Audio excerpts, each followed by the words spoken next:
record. Here's our bell ringer. So we're going to look here and see what is in common between the numerator and the denominator. What do we have in common between 14 inches and 24 and 40? Yep, we can take 7 out of both of them. How many times does 7 go into 14? How many times does it go into 42? 6? Right. And then now we see we have something else. So that's a great place to start because I did not know what else went into 42. We're looking at it. So now we have down to 2 and 6. Does anything go into both of those? 2. How many times does 2 go into 2? 1. How many times does it go into 6? 3. Okay, and then we have one other thing we have to do. What else is on that thing that we got to cancel out? Yep, the units. So we're going to take those away. They're in both, so they go. And we're left with just 1/3. Excellent job, you guys. Okay, after that, we have to do something that Sierra asked me about a minute ago. Converting yards into feet. So we're going to start with 6 yards. Remember, if your units are in the numerator, that means when you're converting, the units have to be the same in the denominator. So how many feet are in 1 yard? Yep. So when we do this dimensional analysis is what we actually call it. We can take away the yards because there's in the numerator and the denominator, and then multiply 6 and 3, which is 18 feet. So now we have 18 feet over 10 feet. And we look at these and we see what is in common between the numerator and the denominator. What? Can you say it one more time? 2. How many times does 2 go into 18? How many times does 2 go into 10? Okay, and we have one last thing. Yep, we can take the feet. Yep. And we're left with 9 over 5. Good teamwork. And then down here we have the diagram. It says FG is the proportion, or let me try that again. FG to GH is 1 to 3. And we know the FH is 12. We want to find GH and HG. So how did we set this up yesterday? What did we do with those two numbers here? They become what? They become our coefficients for our x's. Yep, so we know that the first part is FG, and that has a 1, so the 1 goes there. The 3 goes into the GH portion. And since we don't know how many of them, we put x with it. And then we're able to set it up as 1x plus 3x equals 12. That gives me 4x equals 12. Get rid of my 4, divide by 4, x equals 3, yep. But that's not what the question asked. It wanted to know what our length of FG was. FG is just x. What's my x value? Okay, and F8, nope, let's try it again. GH is 3x, which would make it, nice job, guys. Okay, and then we have a rectangle. I know that you guys are a small class, so you actually might be able to see it, but I'll bring number 3 up to the top because in my last class they couldn't see it, so just in case. So here we have the perimeter of a rectangle. It's going to be 84 feet. And we know that the width to length is 2 to 5. So do you guys remember the formula for perimeter of a rectangle? Length times width. You guys are close. Remember that one's area. So remember perimeter is when we added a Plus length plus width plus length plus width. So we got to add up all those sides. And then we get to group them together. So how many L's do we have? 2. How many W's do we have? 2. Nice job. So we have P equals 2L plus 2W. And then we want to look at our ratio here. So we see our width is 2 parts and our length is 5 parts. So just like we did on the last one, we can put those letters in. So we have 2, width equals 2, length equals 5. And since we don't know how many parts, we had to put the x with it. And then we substitute in. So my total perimeter here is 84. We substitute in my length of 5x. We substitute in my width of 2x. Let me give you a second to make sure you guys are caught up writing. So then when we multiply these out, we end up with 84. I'm going to put this little box. 84 equals 10x plus 4x. We combine our like terms. What is 10x plus 4x? 14. Yep, 14x. We have to divide over by 14. X equals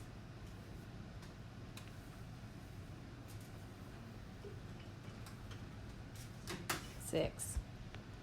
And once again, it didn't ask what x equals. It asked for our length and width. So we had to substitute back in. So we know our width is 2x, and we know that x is 6. So we have 2 times 6, which is 12. And then our length is 5x, so it's going to be 5 times 6, which is 30. Yep, nice job. Okay, and our last one I like to think is our favorite one. We cross multiply. 22 times 1 is? 2 times x is? 2x. Divide by? 2. X equals? 11. So today we're talking about similar polygons, and we're going to identify similar polygons is our objective. So here you see the definition of similar polygons as figures that are the same shape but not necessarily the same size.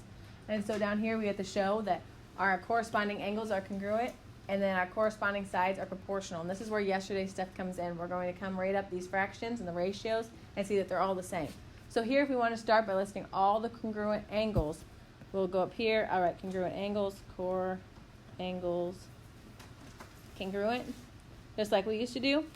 And we're going to go around. We have angle B is congruent to angle F. We have angle A, which is congruent to angle E. We have angle D, which is congruent to angle H. And we have angle C, which is congruent to angle G. And then we also just show that the corresponding sides are proportional. And we do that by creating ratios. And so we have that BA. And we'd write it, comparing it to the side that's similar to it. So the one right here, that FE. And then we're going to work our way around. So then we have AD and EH.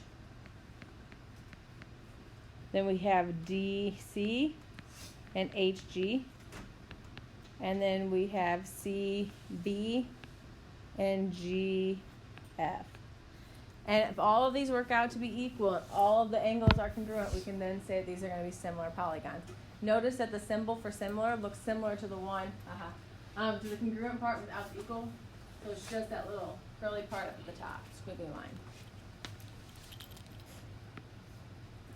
And we can write that these figures are similar polygons by using the letters. So we have BADC is similar to FEHG. I know you can't see that. I will write it smaller in another spot. I'll write it here. BADC similar to FEHG. Just barely fit. Okay, so we have the definition of a scale factor. The ratio of side lengths if similar, the ratio of the side lengths are equal. So this is going to be our scale factor. So what the same fraction is going to be. And then here we want to see which angles are congruent. So if we start with P, we see that angle P is congruent to angle S. We have angle Q, which is congruent to angle U. And then we have angle R. Fine. R, which is congruent to angle T. I thought I flipped those. And then we want to see which sides are going to have to be proportional. We can look at this part here, and we can find these by looking at our shapes, but we also see that the first letters are what matches, P and S, R and T, Q and U. And we can do the same thing with finding those proportional sides. We have PR, our first two letters, and we are going to compare them to ST. We then have RQ. We're going to compare them to our last letters, TU. And then finally QP, and US. So we can see that based on our similarity statement up there. And then now we're going to look down here and see if what our ratio is going to be, and we can find that by substituting in. So what is the length of PR? 20 over ST, which is 8. We have RQ, which is 40, over TU, which is 16. And then we have QP, which is 30, over US, which is 12. Now that we've created each of these ratios, we want to see what the scale factor is going to be. So we're going to see what is in common between them. Is there anything in common between the 20 and the 8? 4. How many times is 4 going to 20? Yep. How many times is 4 going to 8? Okay, next one up. Is there anything in common between the 40 and the 16? Yes. Yep, what is it? 8. So how many times is 8 going to 40? How many times is 8 going to 16? Okay, and then this one, 30 and 12. Anything in common? 6. How many times is 6 going to 30? How many times is it going to 12? Did they all match? Yep, so we know that our ratio is going to be that 5 to 2. That's also our scale factor.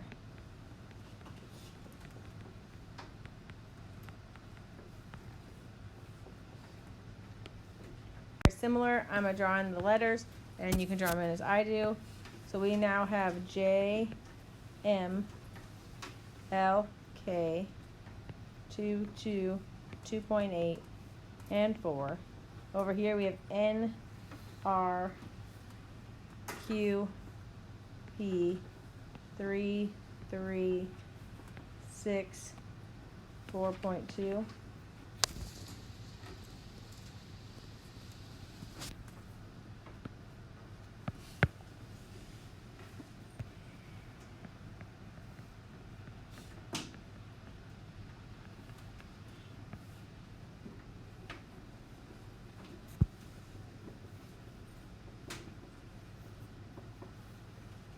Are we ready to list some congruent angles? So starting with our first one, we see that J and N are going to be congruent. So angle J is congruent to angle N. Our second one we see is K and P. So angle K is congruent to angle P. Let's mix up our colors. L and Q. Angle L is congruent to angle Q. And last but not least, M and R. Angle M is congruent to angle R. Then we want to create those ratios. So what we're going to do is see those proportional sides. I'm going to erase this portion so I can start over. We'll use our first two, JK and NP. So we have JK over NP. Our second two are going to be KL and PQ. KL and PQ. Our third one is going to be LM and QR. And last but not least, once again, is that last letter and the first letter, MJ and RN. Are you guys okay with how we got those? Any questions up here? Okay, so now we get to substitute in what we know for these lengths. So JK is 2. And then we have NP, which is 3. KL is 2. And PQ is 3. LM is 4. And RQ is 6. MJ is 2.8. And then we have NR, which is 4.2. Looking at these, we want to see if we can reduce them. Is there anything else for us to do with the 2/3? Nope. Nope. We get here, what can we take out of 4 and 6? 2. So this becomes 2. This becomes a 3. And the one that's a little tricky is this one has a decimal. So if you have a calculator that can change between fractions and decimals, what you're going to do is you're going to put in 2.8 divided by 4.2.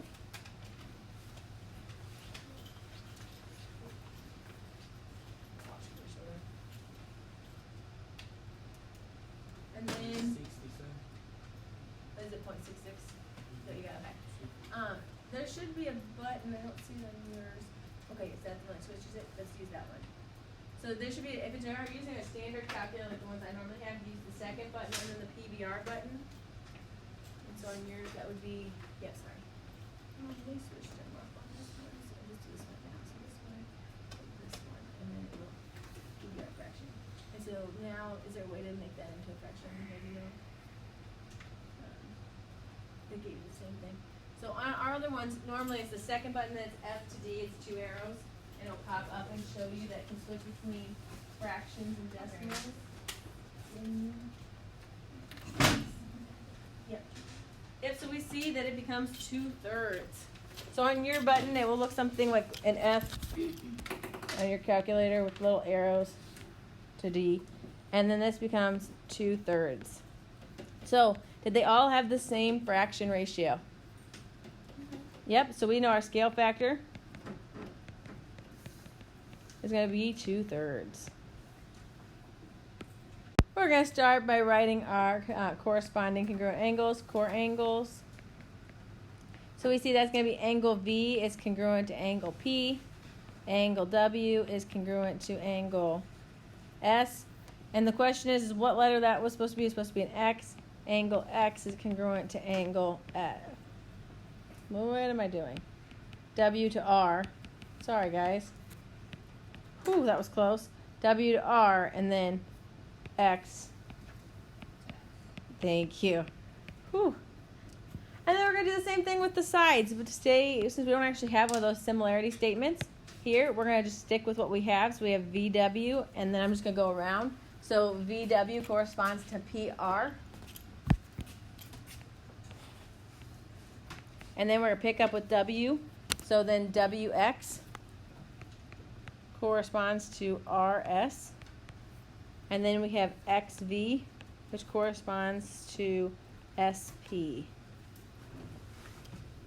Now that we've created these ratios, we want to find out what that scale factor is. So what is my length of VW? 15, and it's over PR, which is WX over RS. And then last but not least, we have XV, which is over. Perfect, thank you. And then we're going to look here and see if there's anything in common between 15 and 10. 5, how many times does 5 go into 15? How many times does it go into 10? 2. What goes into 36 and 24? 12, how many times does 12 go into 36? How many times does it go into 24? 2. What goes into 39 and 26?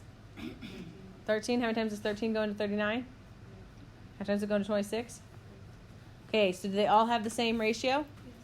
So our scale factor is going to be? Yep.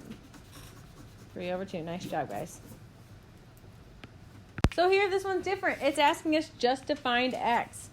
So we could go through this the same way we've been, listing all the angles. But this one we don't need to. We're not finding anything about angles. We could list all the sides, but we aren't using all the sides. So what we want to do is we want to look at which ones are going to be related. So we have DC that has an 8, and it's going to be compared to your NM.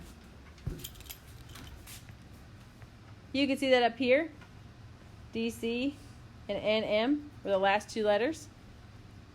And then we have CB, so those are the middle two, going to be compared to ML, the middle two. And we can substitute in what we have.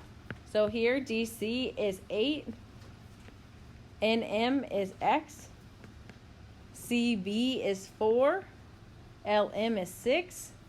And now we have the problems like the last thing we did yesterday, the cross multiply and solve. So from here, we just have to do the cross multiply. 8 times 6. 48. Thank you. Ooh. Let's see if I can go back. There we go. 8 times 6. She told me that's 48. And then on the other side, we have 4 times x, which is 4x. We got to get x by itself. We divide by 4. X equals 12. Okay, so here we want to do the ratio and the scale factor. What do we know about these two triangles? What do we know? They got the sign. They have the signs on them, and it's not isosceles. They are equiangular. We know all equiangular triangles are also equilateral. So we know that all of the sides are going to be the same for each triangle, right? So we can see here that this side is also going to be 12, and this side is also going to be 12. This side's going to be 16, and this side's going to be 16. So when we're looking for that scale factor, I don't have to set this up a bunch because all three of them are going to be the exact same, 12 over 16. So I'm going to write 12 over 16, and we're going to see what we have in common. What's in common between 12 and 16? 4. So 4 goes into it how many times? 3 and 4. So 3 over 4 is going to be our scale factor for that. And then it wants us to find the ratio, the perimeter of the two frames. So our perimeter of our small one, somebody write perimeter small, is 12 plus 12 plus 12, because remember, parameters are fencing. How much are you going to need? What's 12 plus 12 plus 12? 36. And then we have perimeter of large, which is 16. 16 plus 16 plus 16, which is? Say it one more time. 48. 48, yep. So when we do this ratio, we have 36 over 48. What goes into both 36 and 48? 6. Okay, how many times does 6 go into 36? 6. How many times does it go into 48? 8. Okay, and then now we see something still in common. What goes into both 6 and 8? 22. What goes into, how many times does 2 go into 6? 30. How many times does it go into 8? Oh, I wrote 2. 4. So we see again that our scale factor here is going to be 3 over 4. We end up with the exact same scale factor. The theorem we have is if two polygons are similar, then the ratio of their perimeters are equal to the ratio of the corresponding side lengths. So after you found the ratio of the corresponding side lengths, we really didn't have to do the math, because we know that they are going to have the perimeters also being the same ratio.